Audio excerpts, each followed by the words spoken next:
Hello friends, मैं हूँ सुनीता। मेरे चैनल हिंदी लोकगीत में आपका स्वागत है। मैं आज सोहर गीत सुनाने जा रही हूँ। अगर ये वीडियो पसंद आए तो प्लीज़ लाइक कमेंट सब्सक्राइब करें और सब्सक्राइब के बगल में बेल आइकन है उसे प्रेस करना ना भूलें, जिससे कि मेरे नए वीडियो की नोटिफिकेशन आपको मिलती रहे। गोकुला लागी बजरिया बजरिया पियवा जाया हो। गोकुला लागी बजरिया बजरिया पियवा जाया हो। गोकुला लागी बजरिया बजरिया पियवा जाया हो। पियवा काले औता चुनरिया ननद कालुगरिया हो। पियवा काले औता चुनरिया ननद कालुगरिया हो। गोकुला लागी बजरिया बजरिया पियवा जाया हो। गोकुला लागी बजरिया बजरिया पियवा जाया हो। पियवा काले औता चुनरिया ननद कालुगरिया हो। पियवा काले औता चुनरिया ननद कालुगरिया हो। इतना बचन सुनी पियवा तड़पी बोले हो। इतना बचन सुनी पियवा तड़पी बोले हो। धन बहिनी का गोरी गोरी देहिया चुनरिया उनके सोहई हो।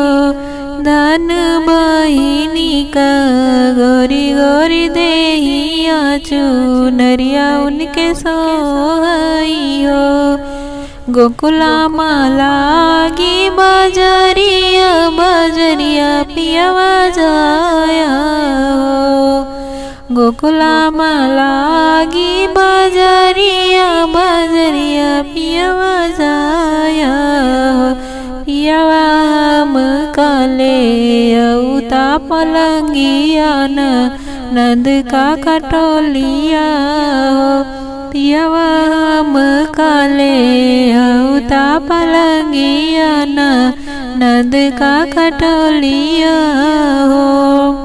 इतना बचन सुनी पियवा तड़पी बोलई हो। इतना बचन सुनी पियवा तड़पी बोले हो। धन बहिनी के लंबी लंबी के सिया लंगिया उनके सोहई हो। धन बहिनी के लंबी लंबी के सिया लंगिया उनके सोहई हो।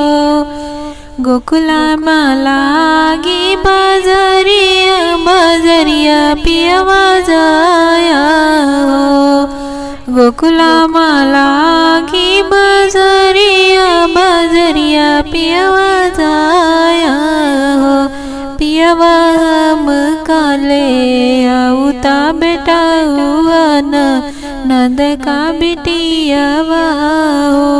पियवा काले औता बेटा हुआ नंद का बिटियावा हो। इतना बचन सुनी पियवा तड़पी बोलई हो। इतना बचन सुनी पियवा तड़पी बोलई हो। धन बहिनी के सुनी बाटे गोदिया लनवा उनके सोहई हो। धन बहिनी के सुनी बाटे गोदिया लनवा उनके सोहई हो। गोकुला लागी बजरिया बजरिया पियवा जाया हो। गोकुला लागी बजरिया बजरिया पियवा जाया हो। पियवा हम काले औता चुनरिया ननद कालू गरिया हो। पियवा हम काले औता चुनरिया ननद कालू गरिया हो। पियवा